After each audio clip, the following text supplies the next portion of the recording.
Hello everyone. Welcome to today's webinar. On behalf of the National Transit Institute, I'd like to welcome you and thank you for participating today. The National Transit Institute develops, promotes, and delivers training and education programs for the public transit industry in the United States. Today's webinar is National Transit Database 2021 Annual Asset Inventory Module Reporting. And we are very pleased to have as our presenters today Ms. Melissa Conti and Mr. Joe Eldridge. Melissa Conti joined the NTD team in 2015. She is a graduate of James Madison University and currently works as a senior validation analyst across urban and rural reporting modules of the National Transit Database. Joe Eldridge manages the NTD Operations Center. He has over 11 years of experience in the public transit industry and holds a BS in Systems Engineering from the University of Virginia. During today's presentation, you can ask a question at any time by typing it in the Q&A box. If you do not see the box, you can enable it by clicking on the Q&A box at the Zoom controls, which are most likely at the bottom of your screen. If you have not already printed out a copy of the presentation that was emailed to you, I will be pasting the link in the chat box in just a bit. At this time, I will turn it over to Melissa Conti. Melissa? Awesome. Thank you, Salandria. Thank you for everyone for joining us today. This presentation is going to be on the National Transit Database Asset Inventory Module, as Salandria stated. If you do have any questions, please feel free to use that chat feature, and we'll also have a Q&A at the end of the presentation as well to go over any questions that you guys have as we go through.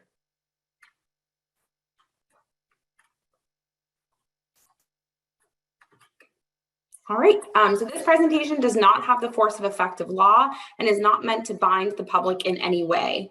This is intended to only provide clarity to the public regarding existing requirements under the law or agency policies. Grantees and subgrantees should refer to FTA statutes and regulations for applicable National Transit Database requirements. Here we have the contact information for the National Transit Database. If at any point you require technical assistance while completing your NTD report or accessing our published data products, you can feel free to call or email the help desk line between 8 a.m. and 7 p.m. Eastern Time. I would also suggest reaching out to your analyst at NTD first, and then if it's after hours, you can also reach out to our help desk if your analyst is unavailable.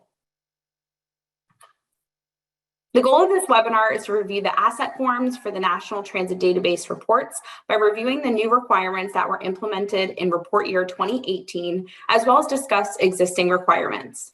We will also be reviewing how the NTD asset inventory relates to the Transit Asset Management or TAM rule. As Salandria stated, my name is Melissa Conti, and I'm also joined here today by Joe Eldridge, who will be presenting. Our contact information is listed here if you do have any questions about this presentation, or you can also always contact your assigned NTD analyst.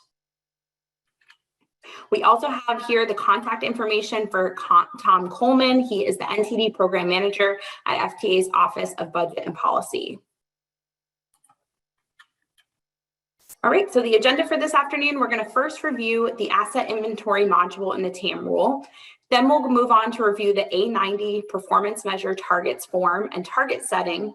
And then lastly, we will go through each asset inventory form on the NTD report and how to complete each form. Okay, I'm going to now turn the presentation over to Joe for a review of the TAM rule. Thank you so much, Melissa. And just echo what Melissa says. We really appreciate everyone taking the time out of your day to learn more about the asset inventory requirements for NTD reporting. There's a lot to cover today, and I think one thing to point out right up front is that the scope of this is limited to NTD reporting. We are going to talk here a little bit about the context and how what we're covering today fits in with the broader transit asset management rule.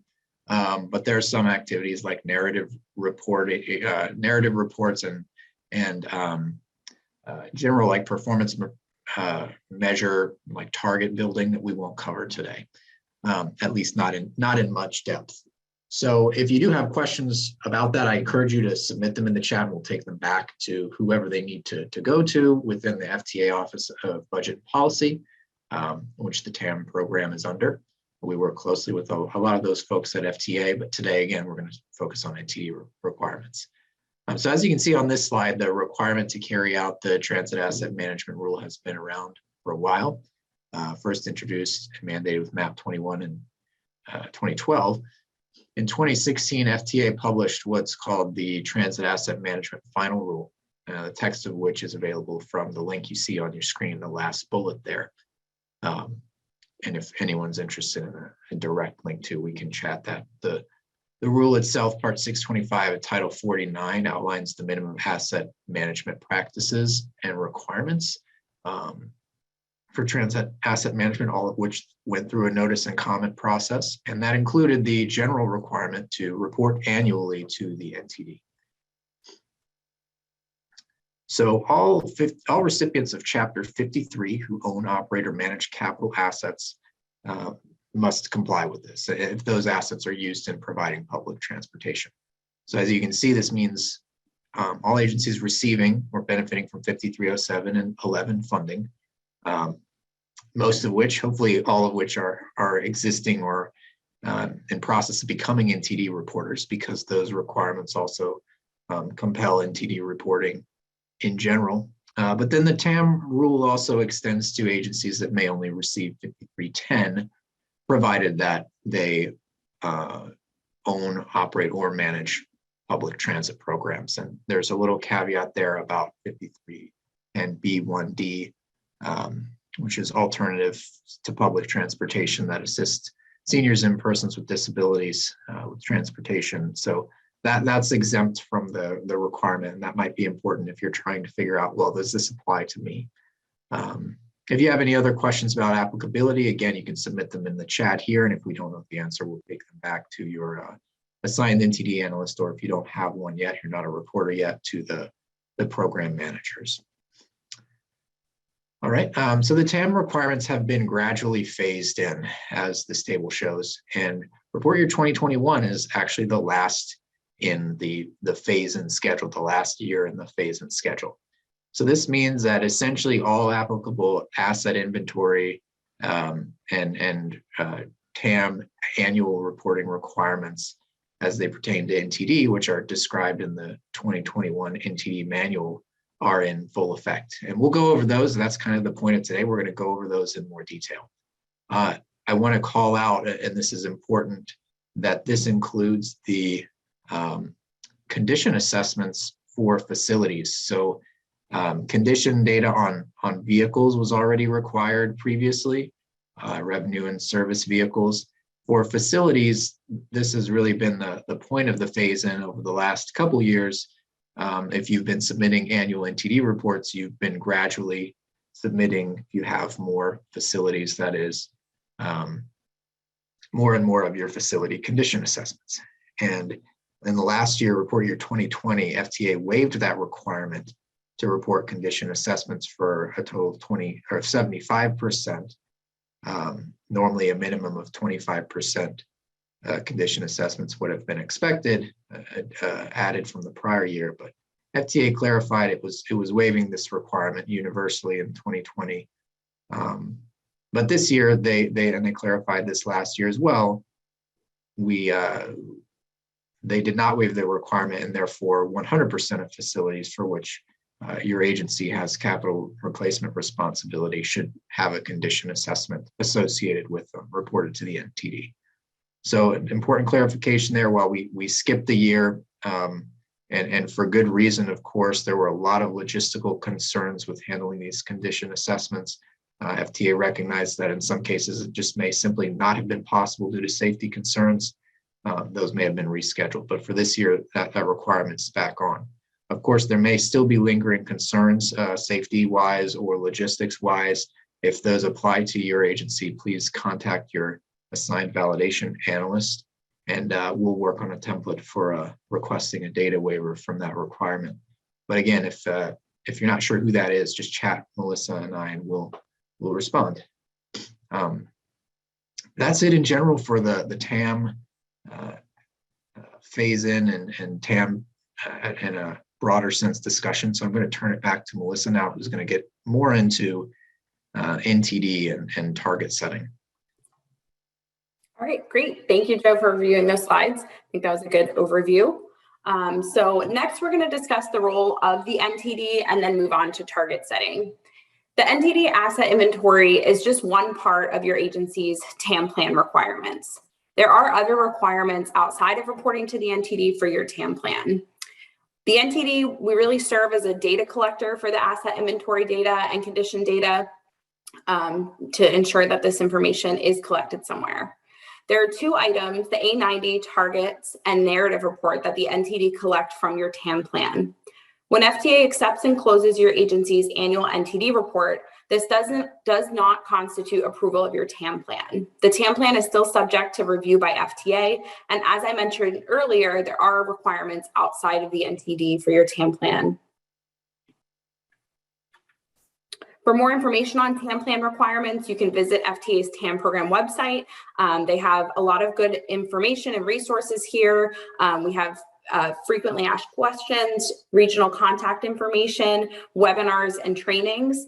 And then the NTD asset inventory page has some guidebooks for condition assessments and performance restrictions, general asset form templates, and then also links to webinars and trainings that are specific to NTD reporting. On the NTD website, we also have several data product files that are specific to the asset inventory data that we collect each year. To find these files, you can filter to assets under the data categories section on our main data product page, and that's linked here on this slide.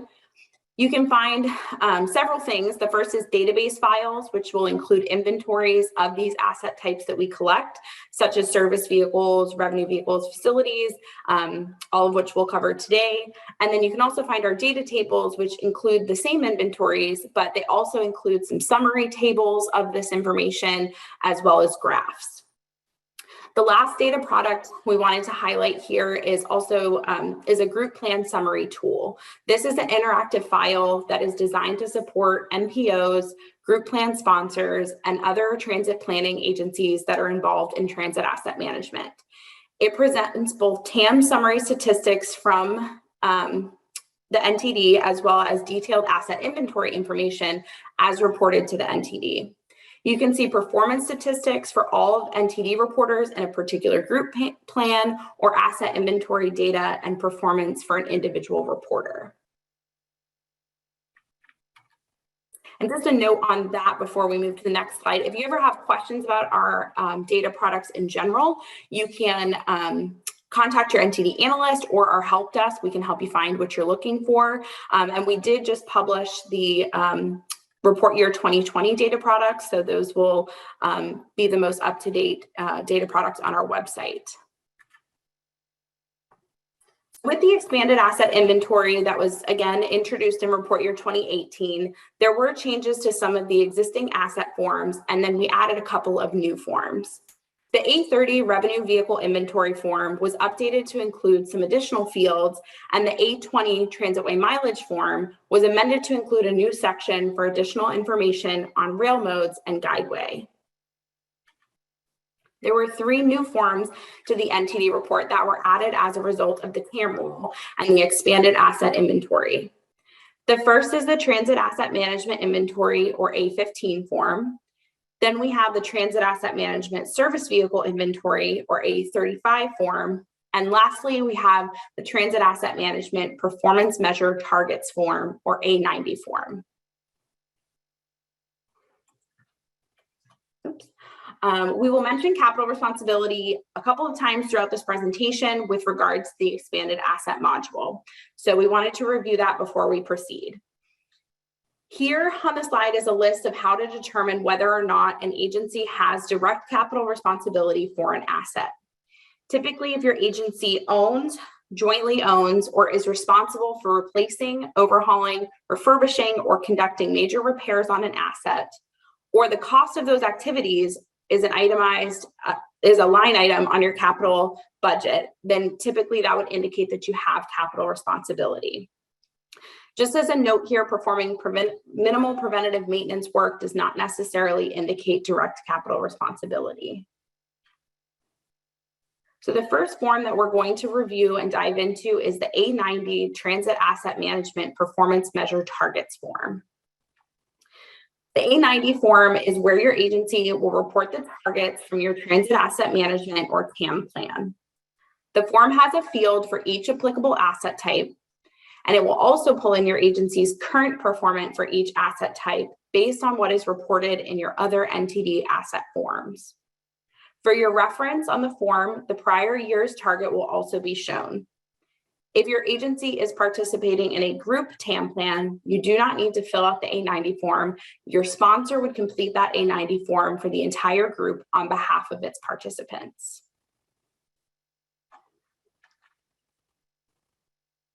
FDA defines a target as the goal associated with performance that is used to track the progress of capital assets towards achieving a state of good repair. This is a quantifiable level of performance or condition expressed as a value of measure to be achieved within a time period as required by FTA. Target setting is considered to be a local decision for each agency. Targets should be set based on realistic expectations, available data, and expected financial resources from all sources in the upcoming year. When setting targets, agencies should consider the ability to improve or maintain the current state of its capital assets, as well as the perception of the intended audience when determining how high or low to set a target. Please note that the TAM final rule does not lay out penalties for missing targets or rewards for attaining a target. For further resources and assistance with target setting, you can see the links on this slide. Several of them come from the TAM website. There's a couple of resources, including a TAM Cure library, where you can review other agencies' TAM plans. There are some fact sheets and also instructions on how to complete the A90, which we will be reviewing next in detail. So we're going to review the performance measures for each asset type and how this is calculated on the A90 form. The performance measure for the rolling stock or revenue vehicle inventory and the equipment or service vehicle inventory are based on the same measure. This will be the percentage of vehicles that have met or exceeded their useful life benchmark. The facility section of the A90, which corresponds to the facilities inventory, is based on the percentage of facilities that rate below a 3 on the term or transit economics requirements model scale. Lastly, for any rail providers, the performance measure is based on the percentage of track miles under a performance restriction. Please note that on your A90 form, you will have one target per rail mode if you do have multiple rail modes under the infrastructure section. The A90 form has 5 elements. There is the current year target, current year performance, the difference between those two values, next year's target, and then the NA or not applicable column. The current year target will populate based on what your agency reported in the previous year. Since the A90 form looks ahead and agencies will report targets for the upcoming year, the current target on the form is actually the target that your agency set in the previous NTD report year. The current year performance is a system calculation on the percentage of the assets that are not in a state of good repair based on what your agency is reporting in the corresponding asset forms. The difference column will be the current year target minus the current year performance to show you the difference between your target and your actual performance.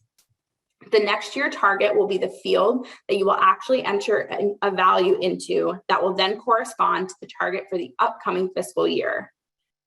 Lastly, that NA column is where your agency can select a checkbox for not applicable for any asset types that your agency does not have or does not have a target for. And as you can see here, and I'll mention later, this is an example of an A90 form from report year 2019. You will see those years update with every report package moving forward. So we're going to review performance calculations for each section of the A90 form and go over an example of each. So again, please note that the examples on the slideshow here are shown from a A90 from report year 2019. The concepts still remain the same, but in report year 2021, your asset form would show a 2022 target and then a 2021 performance for how your assets are actually performing based on what you're reporting in your 2021 NTD report. The first is the rolling stock section. This will correspond to your agency's A30 revenue vehicle inventory forms. This is where you will report targets for your applicable asset types, in this case, vehicle types. The A90 form calculates the current performance by taking the total number of dedicated active vehicles that have met or exceeded their useful life benchmark and divides by the total number of dedicated active vehicles with a useful life benchmark reported. This is done for each applicable vehicle type on the A90. The example here says that this agency is reporting 8 active dedicated cutaway vehicles that they own and use for their transit service. The agency is reporting a useful life benchmark of 10 years for their cutaways. 2 of the cutaways were manufactured in 2006, and 2 of the cutaways were manufactured in 2009, and 4 of the cutaways were manufactured in 2015. Based on this information, the current performance for the cutaways asset type is 50%. 4 of those 8 cutaways have met or exceeded their useful life benchmark. On the A90 form, we will see the current performance show 50%.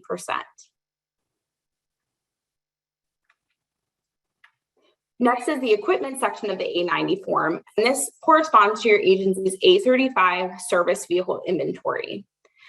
This section has 3 target fields, 1 for each service vehicle type. This will be similar to the rolling stock or revenue vehicle inventory section, and it will calculate performance based on taking the total number of vehicles that have met or exceeded their useful life benchmark with capital responsibility and divide by the total number of vehicles with capital responsibility and a useful life benchmark reported. For the example, we have an agency who is reporting 4 trucks and other rubber tire vehicles that they own and use to support their transit operations. They are reporting a useful life benchmark for the trucks and other rubber tire vehicle categories of 14 years. 3 of the trucks were manufactured in 2011. 1 of the trucks was manufactured in 2000. The A90 is showing a current performance for this asset type of 25%. This is because 1 of those 4 reported trucks has met or exceeded their useful life benchmark. This would be the truck manufactured in 2000. The other 3 trucks manufactured in 2011 still have useful life remaining on them. For the facility section, you will report 2 targets, 1 for passenger and parking facilities and 1 for administrative and maintenance facilities. This section of the A90 corresponds to your agency's A15 Transit Asset Management Facilities Inventory Form. The calculation for current performance is the total number of facilities with a rating of 1 or 2 on the term scale with capital responsibility divided by the total number of facilities with a condition assessment reported and capital responsibility. Please note that the calculation does not include any facilities with a condition assessment of NA reported. In the example here, we are looking at an administrative or maintenance facility target. The agency in question has 12 admin maintenance facilities. 5 scored a 3 on the term scale. 4 of those facilities scored a 4 on the term scale. 1 of the facilities was rated a 1 on the term scale, and 2 of those facilities do not yet have condition assessments. The current performance for the administrative maintenance category is 10%.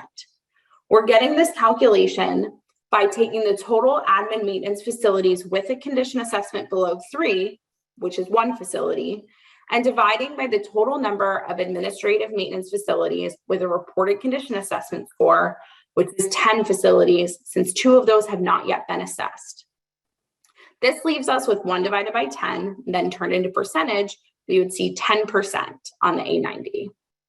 Please note that in report year 2021, as Joe mentioned, agencies should have all condition assessments reported for applicable facilities with capital responsibility. If you do not, and you need to request a data waiver, you should contact your NTD analyst. Okay, the last section we're going to go over an example is for the infrastructure section, which corresponds to rail modes and the A20 Transitway mileage form. This will only appear for agencies reporting rail modes.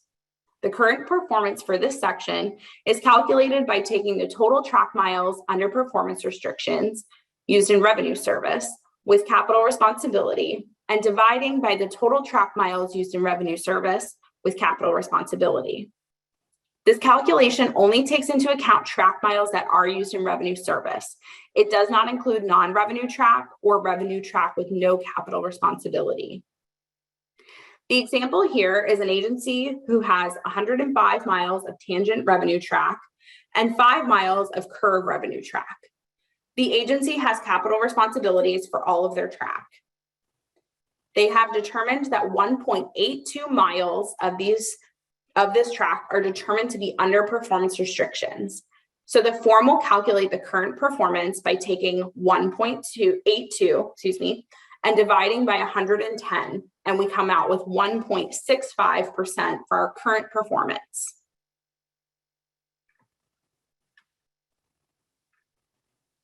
So if you have any questions about the examples, we can cover those at the end. And we can go through those in more detail if you need assistance with that. And you can always contact your NTD analyst to walk you through those performances on the A90 to show you how the system is calculating those performances based on what you've entered into your asset forms. So next, we're going to review a couple of helpful hints when reviewing your targets and completing your A90 form. So on your A90, you should always be reporting a target for any applicable asset types that your agency has. If you're reporting a revenue vehicle or a service vehicle with a useful life benchmark and you have capital responsibility, we would expect to see a target for that vehicle type. If you're reporting a condition assessment for facilities that you have capital responsibility for, we would also expect to see a corresponding target for that particular facility type. Lastly, for track, if you're reporting any revenue track with capital responsibility, you should have an infrastructure target corresponding to that mode.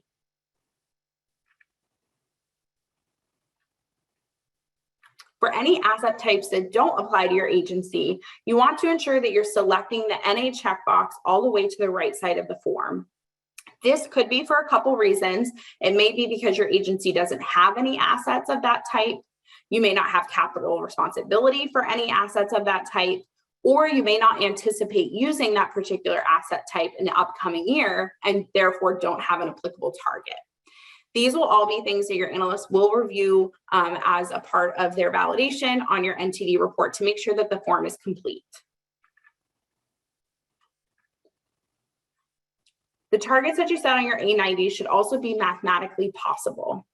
If you're only reporting facilities of the admin maintenance type, the possible targets that we would see or expect to see on the form would be 0% if both facilities score 3 or above on the term scale, 50% if one of the facilities score a 3 or above on the term scale, or 100% if neither of those facilities score a 3 or above on the term scale. So this is just something to keep in mind when you are completing your A90 form, that they should be mathematically possible based on the amount of assets that you have for each category.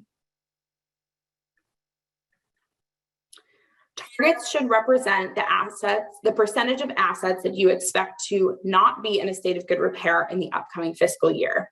This is an important point to note. Sometimes agencies may report the amount that they do expect to be in a state of good repair and therefore report what we refer to as a mirror target.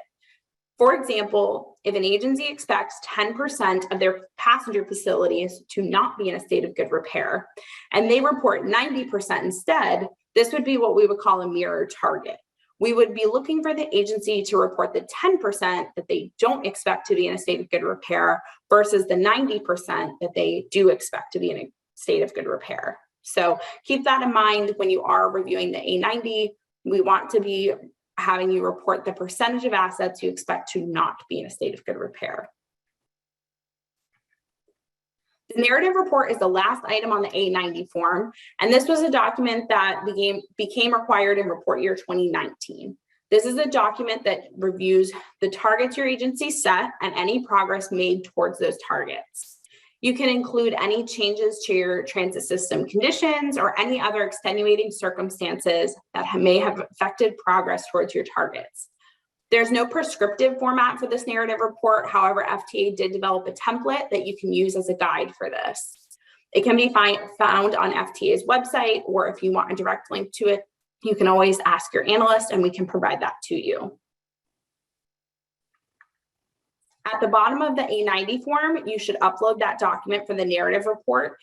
This is required for each year that you submit your NTD report. So you want to make sure that this is your agency's narrative report specifically and isn't your agency's TAM plan document.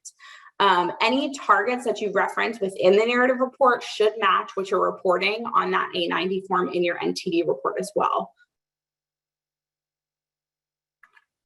Okay, so the next portion of the presentation is going to be going over the asset forms in the NTD and how to fill them out specifically. So the first one we're going to cover is this A10 Stations and Maintenance Facilities form. This form captures a count of passenger stations and the type and number of maintenance facilities utilized for public transit. You will be required to report one A10 form for each mode and type of service your agency operates, with the exception of any TX or TN modes and types of service. Passenger facilities are only reportable on the A10 form if they meet the station criteria listed here. Please note that historically, stations for non-fixed Guideway modes were only reportable if they were enclosed. In Report Year 2019, FTA clarified that stations do not necessarily need to be enclosed to be reportable, but rather they should be a significant structure. We don't want bus shelters or stops without significant structures on the A10 form. Those are not reportable. If you do have specific questions about what is and isn't reportable and what should be included here, you can always contact your analyst and send pictures or the address, and we can help you determine that. To complete the station portion of the A10 form, you'll enter the number of passenger stations broken out by ADA accessible stations and non-ADA accessible stations. Then you will go on to report the count of elevators and escalators in those stations. Next, you'll report the count of maintenance facilities on the bottom portion of the form. Maintenance facilities are reported by capacity and by ownership type. The definition of a maintenance facility is a garage or building where mechanics perform routine maintenance and repairs and typically serve as operating garages. Note that we will not include any bus barns in this count or any third-party facilities where you may take your vehicle to get worked on, such as a Jiffy Lube or a local shop.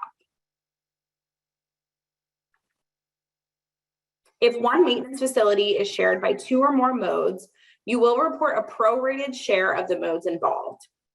This can be based on any data point that is reflective of how much the facility is used per mode, but one common approach that is based on the number of vehicles it services. For example, here on the slide, an agency owns one facility and operates demand response and fixed bus route service. Both modes share the facility and they own 20 vehicles total. The demand response mode runs 15 vehicles and the bus mode runs 5 vehicles. In this example, we would expect to see 0.75 reported on the demand response A10 form and 0.25 reported in the bus A10 form. This would be an appropriate reporting and representation of the use of that facility between the two modes. When you are doing this, if you are prorating between multiple A10 forms, you want to ensure that the facilities you're reporting between all of them equal a whole number.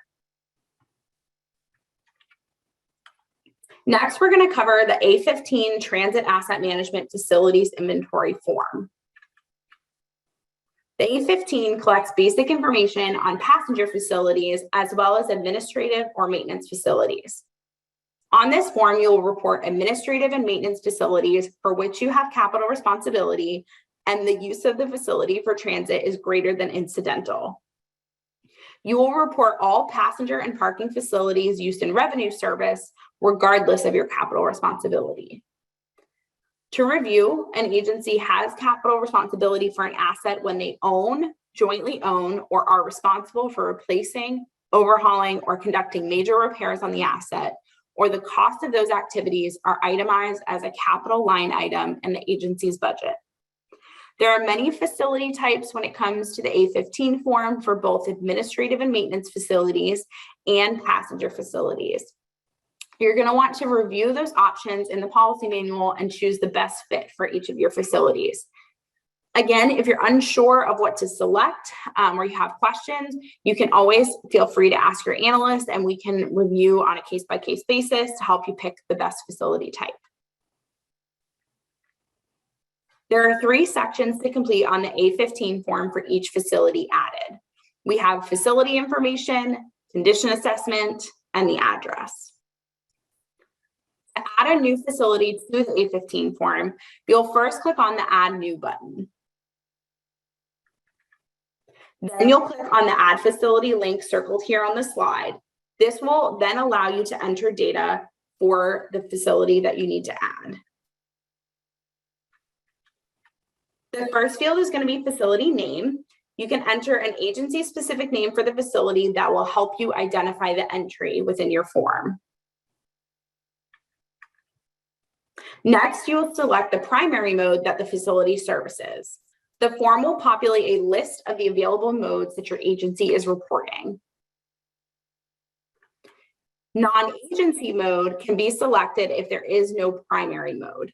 This doesn't apply to too many reporters, but we do have a couple. If you don't operate public transit service, but you do have capital responsibility for a facility and continuing reporting requirements to the NTD, you can select the mode operated by the other transit entity, which is serving the facility. For any additional modes that serve your facility, you can add these under the secondary mode field by entering in the mode acronym. For example, demand response would be listed as DR and motor bus would be listed as MB. You can find these mode acronyms within the NTD policy manual, or if you have questions specifically, you can contact your analyst and we can help you determine what that mode acronym would be.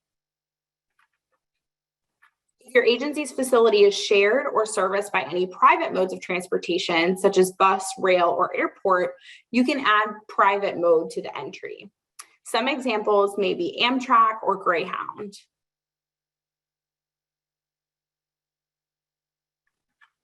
Next, you will select the facility type. So as I mentioned, there are several facility types for both of our categories, our passenger and parking facilities, and then our admin and maintenance facilities.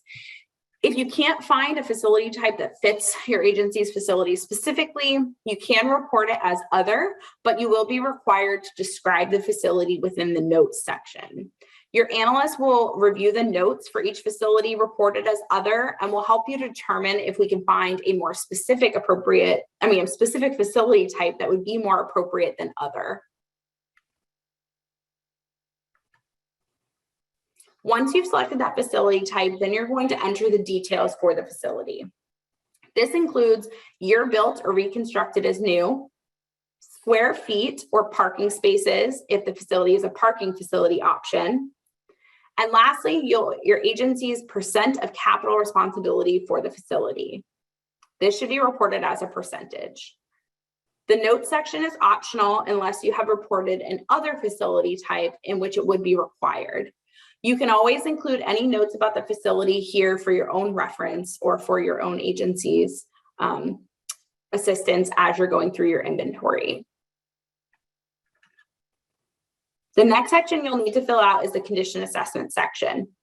For any facilities your agency has capital responsibility for, you are required to report a condition assessment. The number of condition assessments required were phased in since the beginning of the mandatory asset reporting, like Joe mentioned at the beginning of this presentation. We had 25% in 2018, 50% in report year 2019, and so on. Joe already reviewed this, but for report year 2020, due to the pandemic, FTA did delay the 75% requirement, and that wasn't required for report year 2020 in terms of validation. But for 2021, you will have to meet that 100% of the required condition assessments for your agency.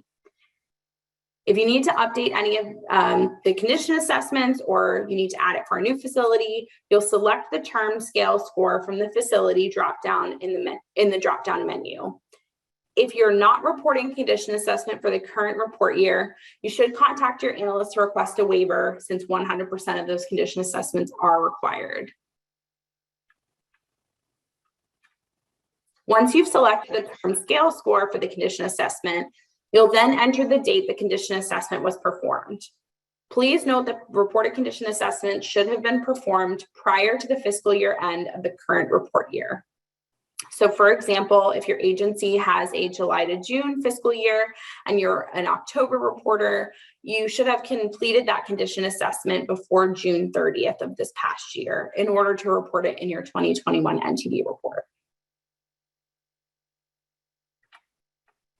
The last section is going to be the address section, and here you can report either the address or the latitude and longitude of the facility. If the facility is a section of a larger facility and physically attached, you can select the checkbox for this option here. You may need to inventory different sections of a facility due to significant age differences, conditions, or functions. Please note that you should only select the checkbox for section of a larger facility if the buildings are physically attached to one another. A compound with multiple buildings on the same piece of land should not select this section of a larger facility box. Those would simply be reported as separate inventory entries on your A15 form. The A15 form will populate any facilities reported in the previous year. So if you need to edit an existing entry, you can either select the checkbox next to it and then click the Edit Selected button here highlighted on the page, or you can always click the pencil icon all the way to the right side of the entry, and that will pop up the details, and you can change anything that you need to update as you go, as you review the information that was populated from the previous NTD year. Okay, so next we're going to move on to the A30, which is where you will report all of your revenue vehicle inventory data categorized in vehicle fleets. So you will have multiple A30 forms depending on how many modes your agency operates. Similar to the A15 form, any data that you've entered into the form from the previous report year will pre-populate so that you can review this information and you can update and add new fleets if you have any, or you can always edit existing fleets if you find an error from the previous year. You can enter new fleets by clicking the Add New Fleet, or you can edit an existing fleet by clicking on the RVI ID number on the left side of the table. The first section to complete for a new fleet will be the basic information. A vehicle fleet may consist of more than one vehicle, as long as all of the characteristics are identical across the vehicles. The Notes section and Agency Fleet ID section, those fields are both optional. You can use those to help you report any internal identifiers for your vehicles, such as VIN number, or if you have your own numbering system, you can use that Agency Fleet ID field to make it a little easier on you when you're reviewing your inventory within the NTD. Next, you'll report vehicle type. Some examples may be a cutaway, a van, or a bus.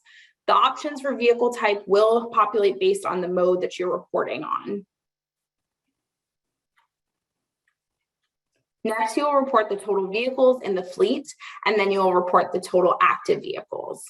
The A30 form should capture your agency's revenue vehicle inventory on the last day of the fiscal year. This will be a snapshot of those vehicles on that last day. The total vehicles state how many total vehicles there are in the fleet, which exactly match in all ways. And the active fleet vehicles are how many vehicles are active out of those total vehicles as of the last day of the fiscal year you're currently reporting on. A common question we receive is, what is the difference between active and inactive vehicles? Transit agencies must report the number of active vehicles in the fleet as of the end of their fiscal year. And active vehicles typically provide regular service and do include spare vehicles, while inactive vehicles are those that may be awaiting sale or disposal. They may be in storage. They could be part of an FTA approved emergency contingency plan, or they may be vehicles that are out for major repairs. After you've reported the total and active vehicles, you're going to move on to reporting the ownership type. This is where you'll indicate whether the fleet is owned or leased and whether it is owned or leased by a public or private entity. The funding type should reflect any FTA funds or any federal funds used for the vehicle fleet. If no FTA funds or federal funds were used, then you would select non-federal public or non-federal private options from this drop-down menu. The last two items under this basic information section for the fleet are two checkboxes. The first is to indicate if your agency does not have capital replacement responsibility for the fleet. And if that is the case, you would select that there. Oops, I'm sorry, there we are. Apologies, I went one slide ahead. So that second checkbox is going to be for autonomous vehicles or automated vehicles. So if your fleet consists of automated or autonomous vehicles, you'll want to select that checkbox here under the basic information. If you have questions about that, you can contact your analyst. This was a newer checkbox that was added to the A30 form in the last couple of years. Okay, so on to the second section. We're going to complete the vehicle details. This is going to include the model and manufacturer, vehicle length, which should be reported in feet, seating and standing capacity, fuel type, and the year of manufacture. Please note that the year of manufacture should represent the true year that the vehicles were manufactured and not the model year of the vehicle. So it's something to just keep in mind while you're filling out those details. And the model and manufacturer are only required in the urban module. Some of these requirements on the A30 form may differ for rural reporters. So if you're seeing some things here that don't look familiar to you and you're a rural reporter, that may be the reason why. Next, you're going to complete the useful life benchmark field for any vehicles for which you have capital responsibility. This form became required in report year 2018. Please note that if you select the checkbox that we discussed, the no capital replacement responsibility under the basic section, the useful life benchmark fields will not apply to that particular fleet since you do not have capital responsibility. This field will automatically populate with the FTA default based on your vehicle type, but agencies may report their own useful life benchmark based on their TAM plan. The example here on this slide shows a bus and the FTA default is listed below the field. So you will see that for all of your vehicle fleets that you report. You may change that useful life benchmark, if you have a different value, but it will show you the FTA default for each vehicle type.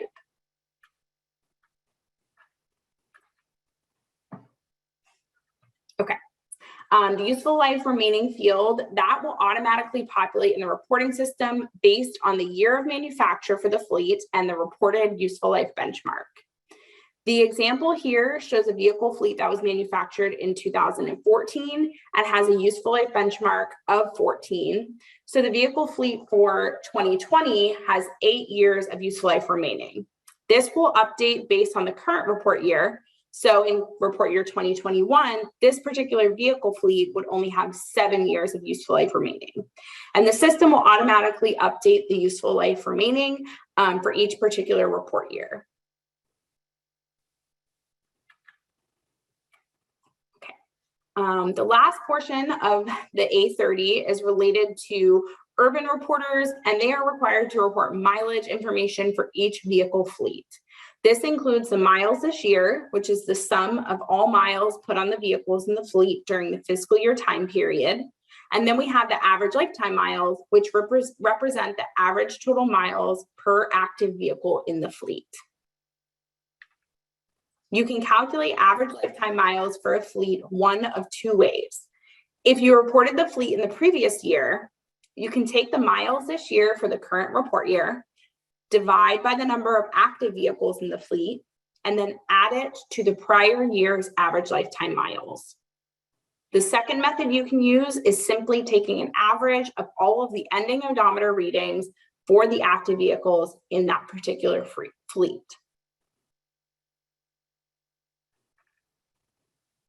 If you need to edit a fleet, you can click directly on that revenue vehicle inventory link. That will be all the way on the left side of the table. Or you can click on the revenue vehicle inventory link, or if you need to add a new fleet, you can also click on that add new fleet button. And also another way that you can update the inventory forms is by importing and exporting the forms and updating any details that you need to and importing that back into the reporting system. If you have questions about the import-export function, we do mention those in some of our other webinars, and you can also talk to your analyst if you need some step-by-step assistance with that. We're also going to cover this add existing fleet button. So if your agency shares vehicle fleets between modes, you can add existing fleets from another A30 form to the A30 form for the mode that you're currently filling out. To do this, you'll click on the add existing fleet and it will populate any fleets that would be applicable to that. And you can select those shared fleets that you'd like to report. And that will populate them on the A30 form that you need to show them as shared on. Okay, so lastly, if you need to retire any fleets on the A30 form, you should always follow a process to mark these fleets as retired versus just deleting them off of the A30 form. So fleets should only ever be deleted off of the A30 form if they were added to the mode incorrectly. If the vehicle goes out of service and is retired or sold, we always want to make sure we follow this process to update the fleet as retired. To retire a fleet, all you'll need to do is update the active vehicles to 0. And once you do that, the question of is this fleet retired will appear on the bottom right side of the form, and you can go ahead and select yes. When you do that, in the following report year, the retired fleet will be removed from the A30 form. You don't need to edit any fleets that were disposed of with information for a new fleet of vehicles. This would give it the same revenue vehicle inventory ID number or RVI ID number, which can cause confusion. So if a fleet is disposed of or sold, you'll want to retire the fleet as mentioned. And then for any new fleets, you'll want to add a new fleet entirely. Okay, next is the service vehicle inventory form. And this was one of the new forms added with the expanded asset inventory in report year 2018.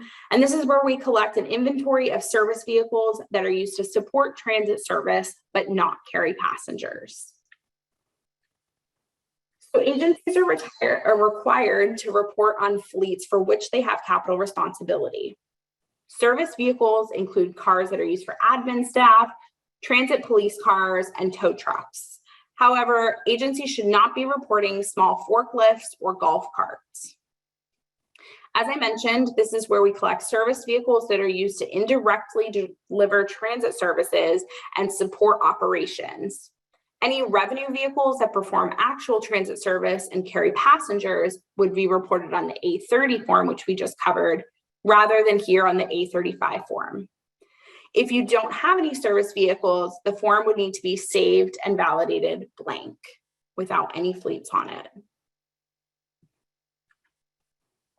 There are 3 types of vehicles categories on the A35 form. We have automobiles, which are passenger cars, including anything the size of a station wagon or smaller. Minivans and larger vehicles would be reported as trucks and other rubber tire vehicles, which is our next category. And this includes SUVs, minivans, trucks, or any other larger vehicles with rubber tires. The last vehicle type on this form is steel wheel vehicles, which includes tampers or other rail support vehicles. Add a new service fleet, click on the Add New button on the form. Service vehicle fleets should be reported similarly to the A30 revenue vehicle fleets, as in the same vehicles with the same characteristics can be grouped together as long as they match in all details. Next, you'll click on the Add Service Fleet button towards the bottom left. And then we'll start reviewing the fields. So the first fields you will complete for this form are the fleet name, which can be what your agency calls the fleet, And optional is the agency fleet ID. So that could be an internal identifier that your agency uses to help distinguish between the fleets. So again, that's an optional field, but can be helpful to distinguish between fleets within your inventory. Next is the primary and secondary mode. And the primary mode should represent the mode that the service vehicle primarily supports, and any other modes that the fleet supports can be added under the secondary modes.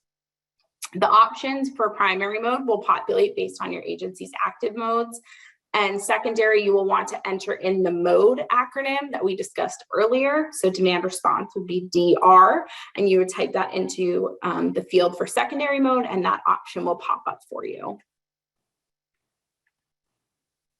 Now you'll select the vehicle type. So there are the three options as we reviewed a couple of slides ago.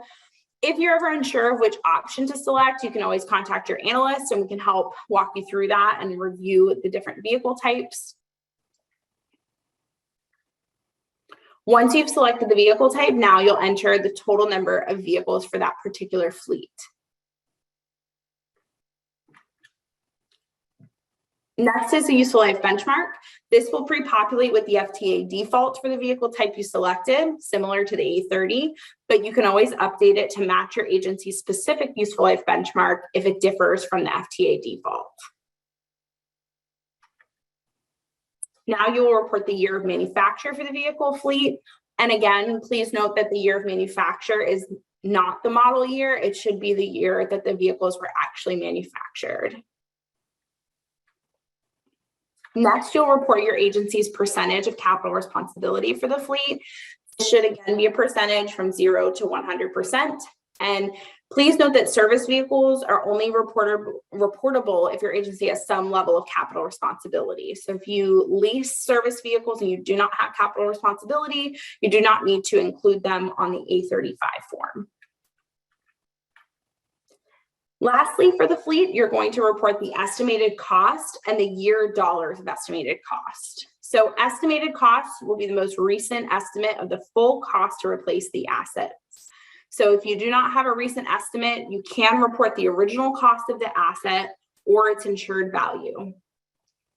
If you don't have a recent estimate and you don't know the insured value, the last option that I just mentioned was the original cost of the asset. And in that case, you would report the year that you purchased the asset for year dollars of estimated cost. If you do have a recent estimate, you'll want to report the corresponding year for that from the drop-down menu on that last field. Once all the information is entered here and you're on the summary page, you would click Save and Validate, similar to all of the other NTD forms, to save your progress. All right, so for the last form, I'm going to turn it over to Joe to review the Transitway mileage or A20 form.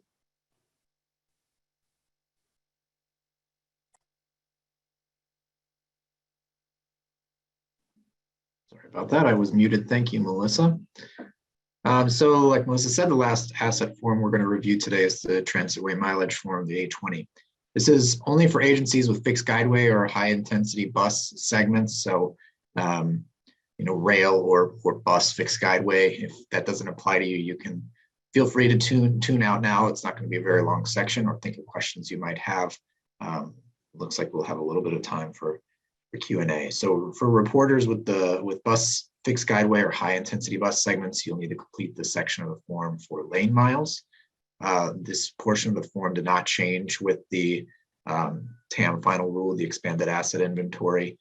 However, in report year 2018, with the expansion of the asset inventory module, the rail section changed. For bus modes, you will report the lane miles for each applicable guideway class. There are several: exclusive fixed guideway, exclusive high intensity bus, and controlled access high intensity bus. For rail modes, there are 3 sections of the form. It's guideway, power and signal, and track.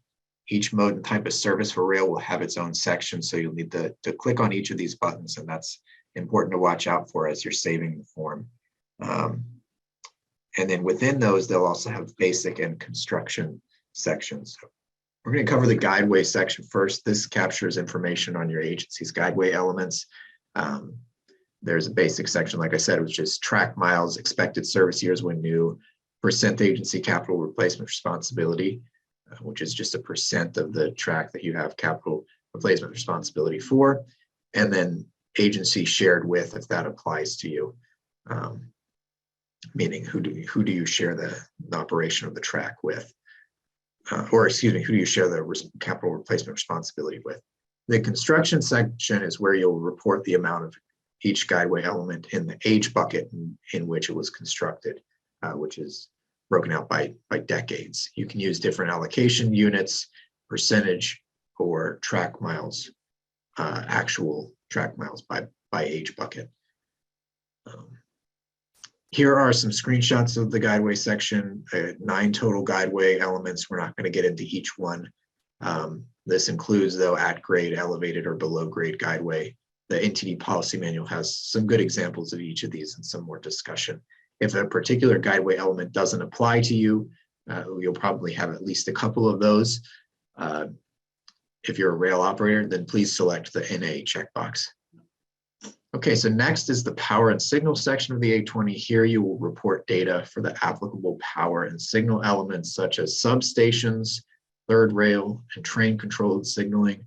A total of 5 elements. For substations, you will report just a count. We're not looking for an inventory like we are for facilities. For the other elements, you will indicate whether or not your agency has the element, whether it applies for this mode, and then report basic information such as expected years when new, percent agency capital responsibility, etc. For the construction section of power and signal, you can report the age for your substations, either by a percent or a quantity. For the other power and signal elements, you must report them across the age buckets by the percentage. So here are some screenshots of the power and signal section. If you do not have a particular element similar to the Guideway section, just check the NA checkbox. This indicates there's no data to report. And then the final section of the A20 form is track. So this is where you will report information about your agency's track, including your tangent and curve track, the non-revenue track, which includes side track and yard track, and then the revenue track for which your agency does not have capital replacement responsibility, but still operates over. So you will report the amount of track miles for each applicable track type, the expected service years when new, the percent capital responsibility, and like we saw with the Guideway section, who you're sharing that with if applicable. You will also report the amount of track for the mode that is under the amount of track for the mode that's under performance restriction. So this is the performance measure essentially for the infrastructure section of the A90. It's just essentially going to be a dividend of the track under performance restriction to your total. And I think Melissa went over exactly how that's calculated a bit earlier when we talked about the A90. So this is the performance measure for the infrastructure section. It's defined to exist on a segment when the maximum permissible speed of a transit vehicle is set to a value that is below the Guideway's full service speed. You might often hear these referred to as slow zones. The FTA published guidebook for determining performance restrictions. You can find that on the NTD website. This value reported here should represent the total revenue track miles. So that word revenue is important, for which your agency has capital responsibility that is under performance restriction. So that has a slow zone restriction. It does not include yard or side track that your agency does not have capital, yard or side track or track that your agency does not have capital replacement responsibility for. So none of those 3. The performance measure, like we talked about, will calculate based on the information entered in the A20. We discussed it earlier. We're going to review it here now. So elements 15 and 16, which are revenue track, minus element 18, which is the track with no capital replacement responsibility. That's the denominator. So I skimmed over that earlier, but that's the value that's going to be on the bottom. The value that will be on the top will be the total track miles under performance restriction. So the value on the bottom should be equal to or greater than that amount. And hopefully that makes sense. We can go over questions if there are some on that. And the last section on the A20 form for rail modes is the special track element section, or special track work. Collects counts of the special track elements. Please note this was updated since report year 2019. So last year there were a couple of new elements added that better reflect standard industry terminology. You will report the count of each applicable element, the service years when new, like we've seen already, the percent agency capital responsibility, and then who you share that with if applicable, if it's not 100%. If you do not have a particular special track element, again, just select the NA checkbox.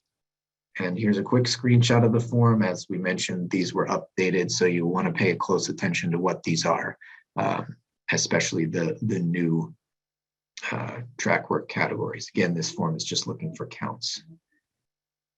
And that concludes our presentation. So thank you everyone for joining us today.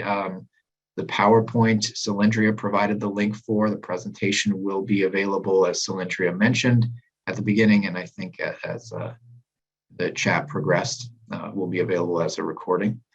I think we have some time for questions, Cylindria, is that right? Do we go until 3:30?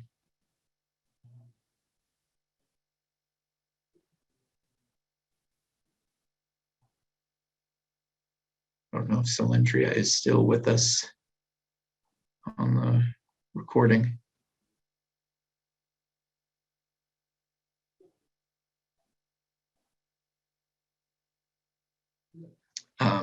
Well, not hearing from her, Melissa. I don't know if we still have questions coming in that are open, we could answer. Sorry, live. General, I'm here. Did you have a question for me? I'm just confirming that we've got time to do some Q&A. Oh yeah, absolutely. We definitely do. All right, Melissa, if it works for you, we'll just, we can go back and forth and perhaps answer some of these that don't have answers yet in the Q&A. Can answer those live. Yeah, absolutely. Okay. I'm going to start with the Q&A ones, and then I'll scroll through the chat and see if there's any questions, if that works. So it looks like we have 5 within the Q&A. The first one is from Brian Conley, asking if an HVAC system of a facility was replaced with a brand new system and was its previous rating was a 2, would the HVAC as a subsystem then become a 5 and change the overall facility score through the aggregated process? So I would say the short answer to that is yes. So typically following the condition assessment guidebook that FTA published, you can rate those subsystems and then take an aggregated or get an aggregated value to report on the A15 form. So if that did change and therefore change the overall score of your facility, then you can update that on the A15 form. So you can always edit that with every NTD year, and then your analyst may ask about that change, and you can just simply provide that explanation if there was something that was changed that then impacted the overall condition assessment score. You can explain that during validation.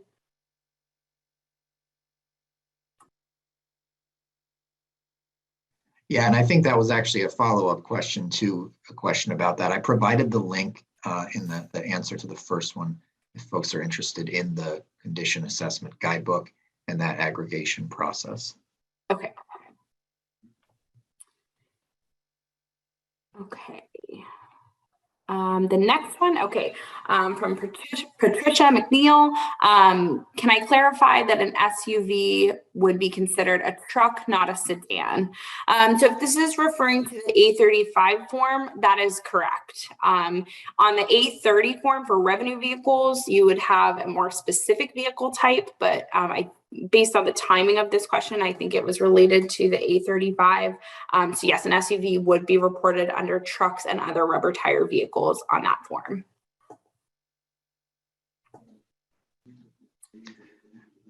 Jean asked an interesting question about the order to handle various NTD reports, I think various forms, so that info pre-populates later forms is entered first. Yeah, generally, you can approach the individual like inventory asset information forms in whatever order. With the A90 form, that's what you might be focused on. It'd probably be a good idea to file that one last. If you want to enter your targets at the beginning and then come back and see the current year performance after entering all your asset condition data, you could do that, but it'd probably be a good idea for that reason, just to verify that the performance of those assets is what you think it is to do that last. But Melissa, correct me if I'm wrong, even that form you can do first, and those will auto-calculate. So you could always look at them at the end after filling it out. Yes, that's correct for the asset forms. So that A90 will always update in real time as you update the other asset forms. So Jean, I'm not sure if you were asking specific to the asset forms. I know some agencies will fill out some other non-asset forms, like the federal funding allocation statistics form last, since that does use some information from other forms. But Jean, I'm your analyst. So if you do have questions, feel free to contact me, and we can kind of go over that in more detail for your report.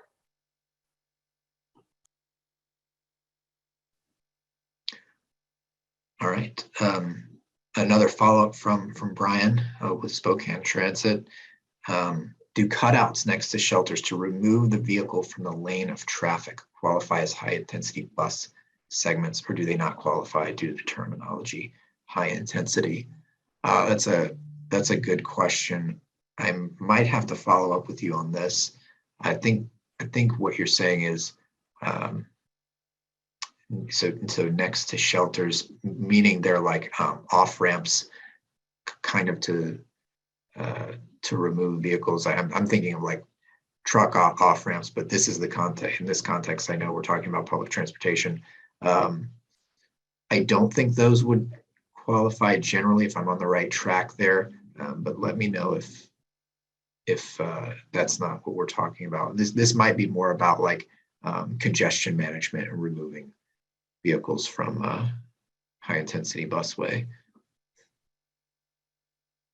We can come back to that. Melissa, you want to take the next one?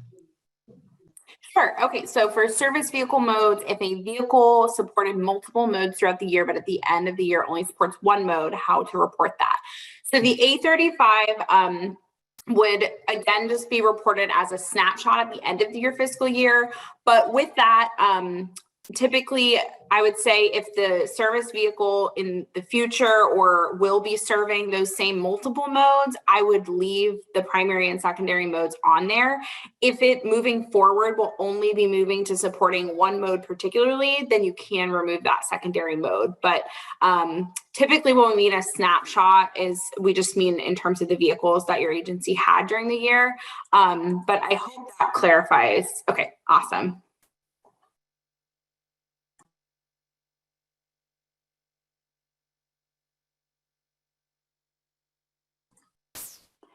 Okay, and it looks like we had a continuation of that A15 question. For what date do you use when we update this score? So I would say that would depend on when you are doing the overall score.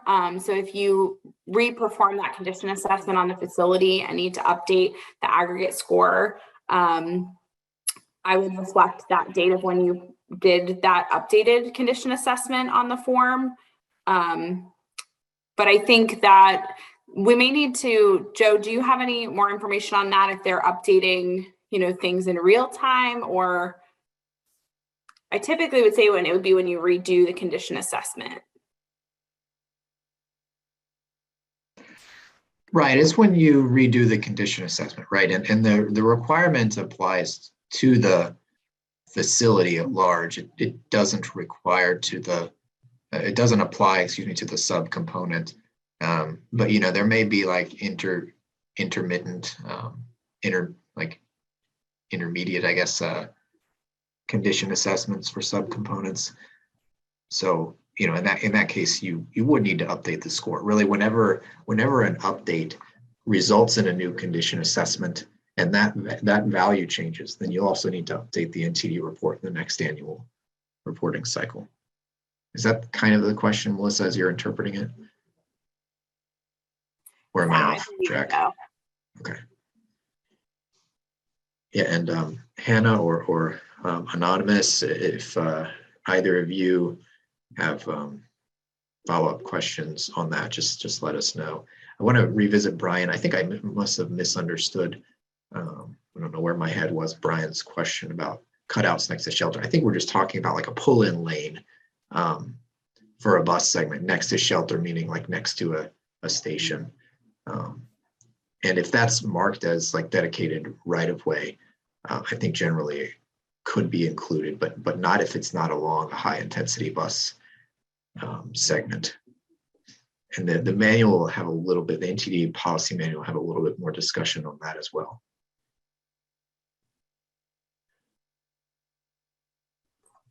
Okay, so Sean, I updated all my facility inventory information last year. Is it still a 2-year requirement where I only have to add the missing facilities? So I'm not sure.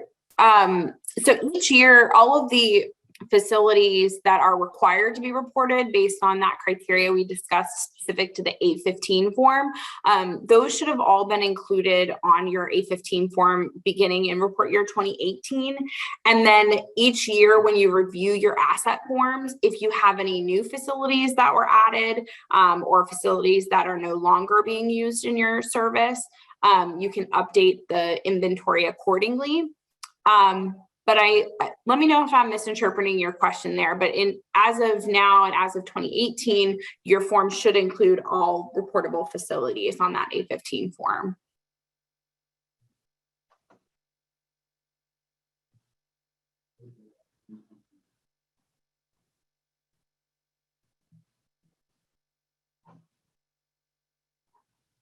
Questions may have slowed. I'm not seeing any more. There was a question I'm not sure we got to from Victoria in the hosts and panelists. Melissa, did you happen to respond to that one? I didn't know. I'm just now going through all of the chats. What if you need to only to retire part of the fleet? Only need to retire part of the fleet. Do I need to separate them out into 2 fleets? The half still active and the retired fleet. Yeah. So that's so in that case, you would reduce, I believe what you would do is just reduce the count of active vehicles. So your total vehicles in that fleet would stay the same. Where's that? Yeah, I know you would reduce the active vehicle count. Would you also reduce then the total, Melissa? I guess if the vehicles were retired and then disposed. Yes, if they were disposed, you can update both. Typically, that's on the A30 form. I'm not sure if this is related to A30 or A35. On the A35 form, we only collect totals, so you would just update that as you go. That's a great question. You would not want to delete the fleet and create a new one in that case, assuming we're just talking about numbers of vehicles. Yeah, yep, correct. So you just continue on the A30 form, you continue to bring down the number of active vehicles. And on the A35, since we don't have an active vehicles field there, you would just reduce the total vehicles on that form. And Victoria clarified it was the A30. Okay. All right, great. Yeah, so and follow up from Sean here. If your 15 only had half of the facilities listed, then you'll want to make sure that that is complete for your upcoming report. For report year 2021, you want to ensure that all of the facilities that are reportable are included on there.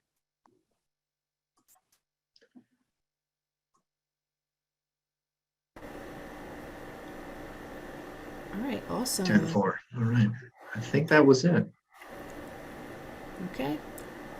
Well, if there are no other questions, would like to thank you all for participating in this webinar, and a very special thank you to Melissa and Joe for their very informative presentation. Just a reminder, you will be receiving an invitation to fill out an evaluation for this webinar. We always appreciate your feedback, so thank you for that. And that's a wrap. Everyone be well, be safe, and have a great weekend when it comes up. Take care. Thanks, Landria, and thank you everyone for joining. Happy holidays as well. Thank you, you too.